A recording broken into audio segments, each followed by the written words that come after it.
Good morning, Continental Colony Elementary School, home of those mighty Panthers. Let's pause for a moment of silent reflection as we envision our educational goals for today.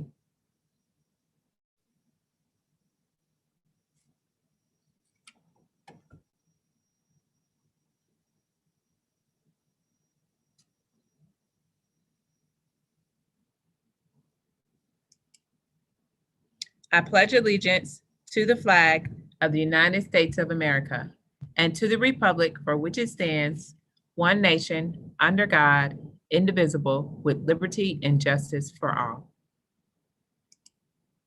I now realize that the greatest power in the world is the power of knowledge. I want to be smart. Misinformed people go through life missing so many rewards that could be theirs. I will become a thinker and a problem solver, learn my basic skills, and make a special effort to complete all assignments. I will strive for punctuality and perfect attendance. I will read books on subjects that interest me most.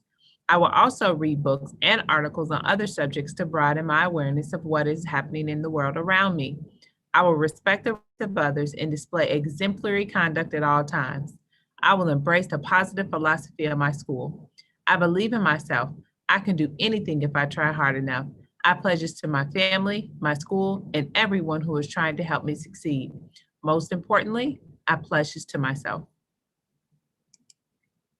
Welcome back once again. This is our first week back for pre-K through second grade students, and we are having an awesome week over here at Continental Colony. We are continuing to take our Stay Safe pledge to make sure we are staying safe, staying healthy, and doing our part. So making sure we wash our hands with soap and water for at least 20 seconds, cover our nose and mouth when we sneeze or cough, make sure we are wearing our mask and sanitizing if we do not have water and soap available. We're also making sure that we avoid touching our face and we are keeping our distance. So boys and girls, those students here, as well as please make sure you are doing your part, staying safe and staying healthy. Parents, please make sure you complete the daily student attestation form, answer those questions and submit it each day before students arrive at school. Also, staff, there's a form for you as well. If you can please make sure you complete the staff form as well. Well, boys and girls, tomorrow, we will find out who our perfect attendance students are. And yesterday we had our first awards day with our fourth grade students, and we had several students who had perfect attendance, and they have not missed a day since August. I mean, they have been here every single day online with their teacher, engaging. So boys and girls, tomorrow I will announce those students who can come to school to get their attendance goodie bag. And then you're also in the running to be able to come to our first ever perfect attendance drive-in movie, April the 2nd. So make sure you are logging on each day, all day.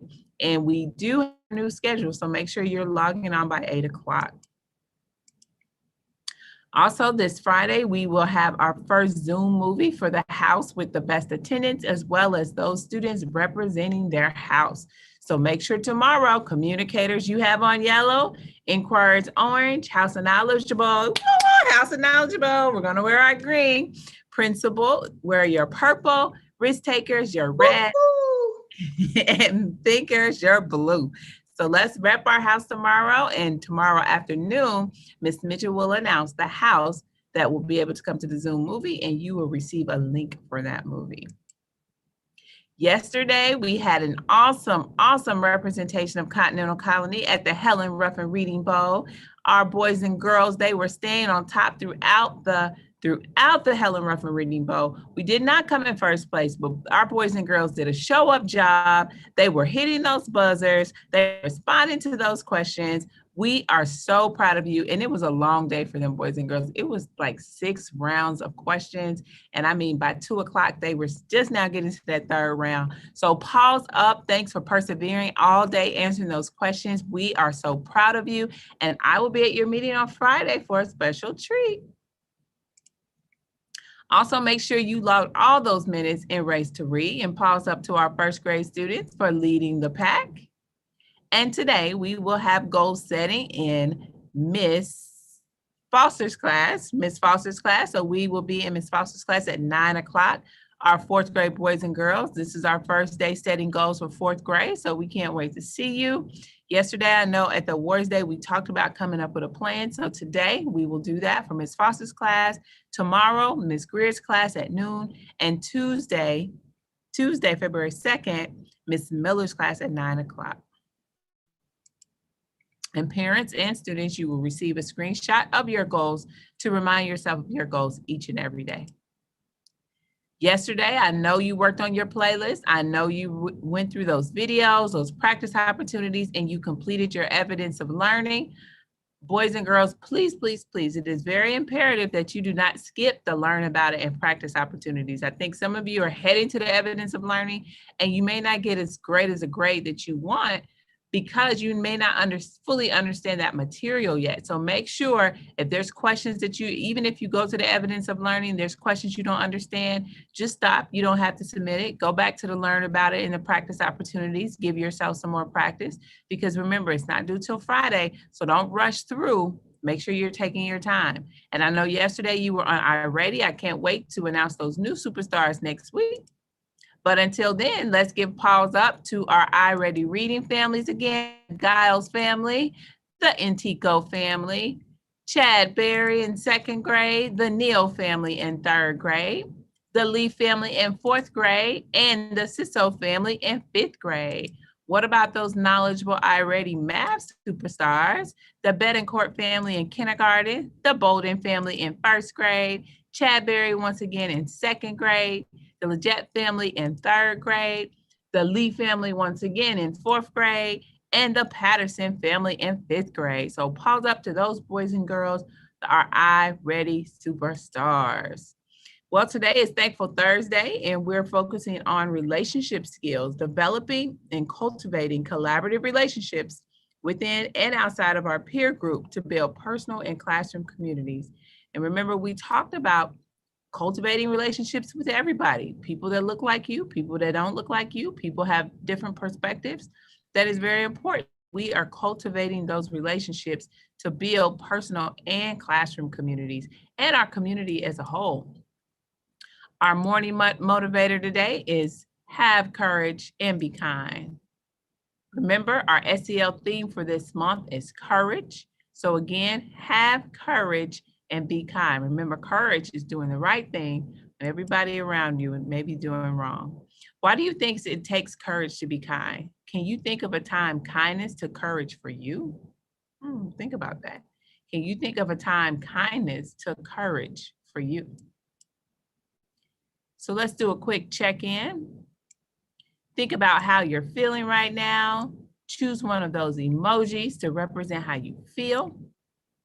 And let's take a couple of belly breaths and visualize the emoji we want to be. All right, so look at the emoji you're feeling right now.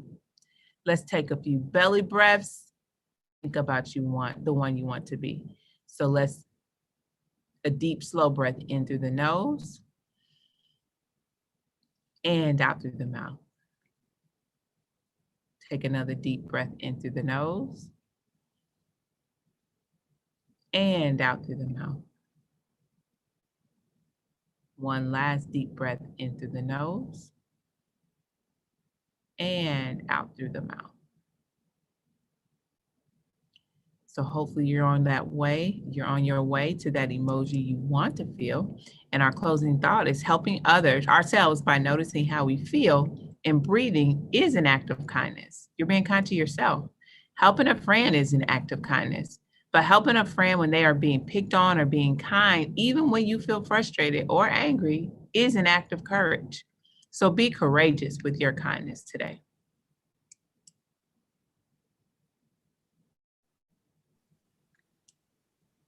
Good morning, Panthers. On this past Tuesday and Monday, we discussed how change is a natural thing that happens to everyone. We also noted that feelings can become big and hard to deal with due to change.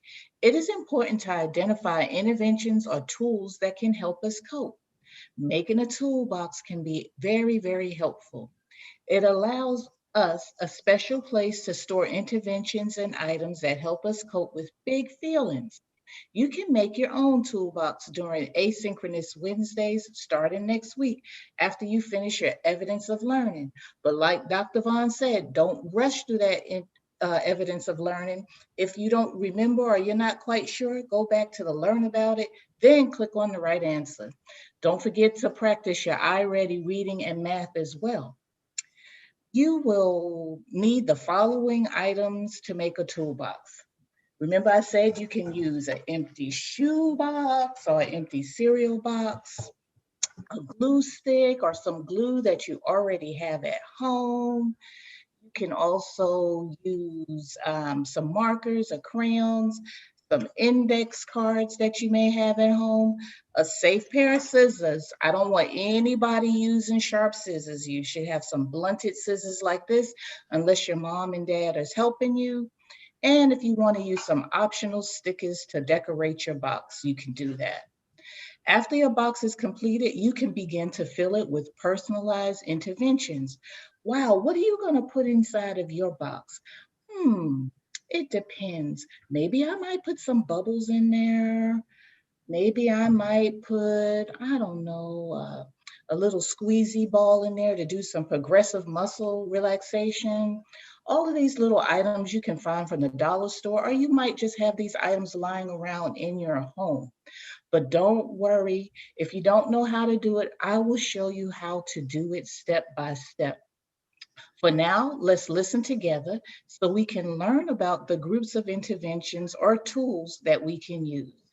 Also, this is a great family project. This is something you can do together. Let's listen. Coping with change. This is a story about Jamie. Jamie has a mom and a dad in his family. He goes to the school every day. He lives in a town and he loves to spend his time in the park with his friends. Jamie likes his life just the way it is. But things start to change. First, Jamie's family has a new baby, and now Jamie has a little sister. Jamie's family moves from the town to a new city, and Jamie starts going to a different school. And this spring, Jamie has to go into quarantine to stay safe from COVID-19. He cannot go see his friends in the park, and he has to take his classes online. Change is a natural thing and happens to everyone, but it can also cause many different strong feelings. When you go through changes, you may feel the same way Jamie feels when change happens. These feelings can be big and heavy and hard to deal with. When we feel strong feelings, sometimes it comes out in our bodies. Your heart may beat faster, you may shake or sweat. You might feel sick or cry. You may feel anxious or sad. You might even want to fight or yell. It is okay to have strong feelings, but it is really hard to hold up all these feelings without any tools. The good news is that you can build your own toolbox full of things to help feel better about change. Here are a few ideas of tools. As you watch, you can pick out whichever tools you would like to put into your toolbox. Our first group of tools are distraction tools. You could draw or make some art, listen to music, or write your own song or poem, play a game, or learn something interesting. These are good to give your heart and mind a short-term break from strong feelings. Our next group are grounding tools. You could practice mindful meditation or use breathing exercises, like counting in for 3 counts and then breathing out for 3 counts. Use your body and senses to feel things around you and notice details about them. These tools help when you are feeling numb or disconnected. Our next group are emotional release tools. When you're feeling strong emotions, you may need to cry or watch a funny movie and laugh. You can exercise in safe indoor ways or yell into a pillow. These tools are good for anger and fear and help release the pressure of holding these emotions in. Our next group is self-love tools. For these, you could make your bed, cook yourself a nice meal, take a long shower or bath, or buy yourself a small treat. Self-love might feel superficial, but it is really important and helps with feelings of guilt or shame. The next group of tools are thought challenge tools. You can write in a journal about what you are feeling. Try writing down negative thoughts and then think about what a loved one would say. You could talk to a trusted adult. Expressing your feelings and thinking about them logically can make them easier to understand. Our next group is accessing your higher self. You might need to take care of a plant or a pet. You could help someone else or do a random act of kindness. These can help you find purpose in even small, good things. Change can feel big and scary, but with your box of tools, you can climb to the top. Remember that feelings are okay, and you are strong and smart enough to handle them. Goodbye. Have an amazing day, everyone.